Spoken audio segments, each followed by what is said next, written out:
Now when Solomon came to the end of building the house of the Lord and the king's house, and all Solomon's desires, which he had in mind, were effected, the Lord came to him again in a vision, as he had done at Gibeon, and the Lord said to him, Your prayers and your requests for grace have come to my ears.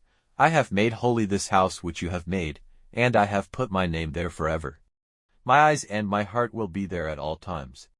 As for you, if you will go on your way before me, as David your father did, uprightly and with a true heart, doing what I have given you orders to do, keeping my laws and my decisions, then I will make the seat of your rule over Israel certain forever, as I gave my word to David your father, saying, You will never be without a man to be king in Israel. But if you are turned from my ways, you or your children, and do not keep my orders and my laws which I have put before you, but go and make yourselves servants to other gods and give them worship, then I will have Israel cut off from the land which I have given them. And this house, which I have made holy for myself, I will put away from before my eyes. And Israel will be a public example, and a word of shame among all peoples. And this house will become a mass of broken walls, and everyone who goes by will be overcome with wonder at it and make whistling sounds. And they will say, Why has the Lord done so to this land and to this house?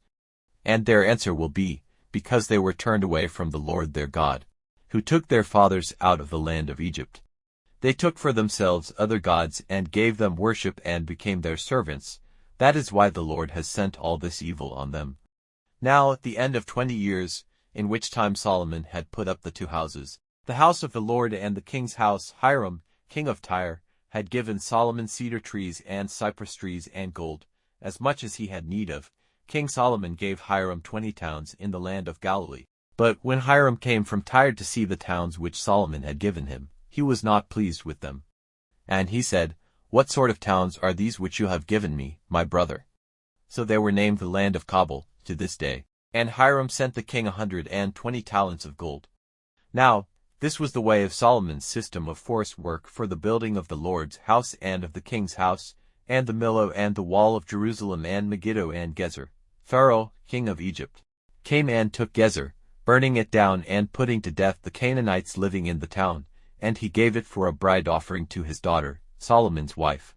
And Solomon was the builder of Gezer and Bethhoron the lower, and Baalath and Tamar in the waste land, in that land, and all the store towns and the towns which Solomon had for his war carriages and for his horsemen, and everything which it was his pleasure to put up in Jerusalem and in Lebanon and in all the land under his rule. As for the rest of the Amorites, the Hittites, the Perizzites, the Hivites, and the Jebusites, who were not children of Israel, their children who were still in the land, and whom the children of Israel had not been able to put to complete destruction, them did Solomon put to forced work, to this day.